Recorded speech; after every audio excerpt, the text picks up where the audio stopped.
তারা হয়তো এই হাদিস জানে না, আল্লাহ পাক ওদের কানের মধ্যে আমার এই হাদিসটা যেন পৌঁছে দেন, আমিন। নবী সাল্লাল্লাহু আলাইহি ওয়াসাল্লাম বলেছেন, আমি মেরাজের রাতে যখন গিয়েছি তখন এক শ্রেণীর মানুষকে দেখেছি, ওদেরকে শাস্তি দেয়া হচ্ছে। কি শাস্তি? জাহান্নামীদের রক্ত এবং পুঁজ ওদেরকে খেতে দেয়া হচ্ছে। জিবরাইল আলাইহিস সালামকে জিজ্ঞাসা করা হলো যে এরা কারা? তিনি বললেন, এরা আপনার উম্মতের সেই সব ব্যক্তি যারা মাদকদ্রব্য সেবন করত। আল্লাহ রাব্বুল আলামিন তার হাবিবের মাধ্যমে জানিয়েছেন, যখন কোনো মুসলিম মাদক সেবন করে বা কোনো ব্যক্তি মাদক সেবন করে তখন 40 দিন তার নামাজ কবুল হয় না। এরপর যদি সে তওবা করে তাহলে আল্লাহ পাক তার তওবা কবুল করবেন ইনশাআল্লাহ।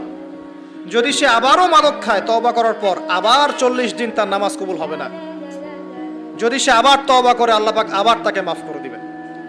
যদি সে আবারও মাদক খায়, আবার 40 দিন তার নামাজ কবুল হবে না। তারপর যদি আবার তওবা করে, আবার আল্লাহ তাকে মাফ করে দিবেন। এরপরেও যদি সে আবার মাদক দ্রব্য সেবন করে, নবী সাল্লাল্লাহু আলাইহি ওয়াসাল্লাম বলছেন তাকে আল্লাহ রাব্বুল আলামিন পরকালে মৃত্যুর পরে তিনাতুল খাবাল পান করাবেন। তিনাতুল খাবাল। জিজ্ঞাসা করা হল, ইয়া রাসূলুল্লাহ, তিনাতুল খাবাল কি জিনিস?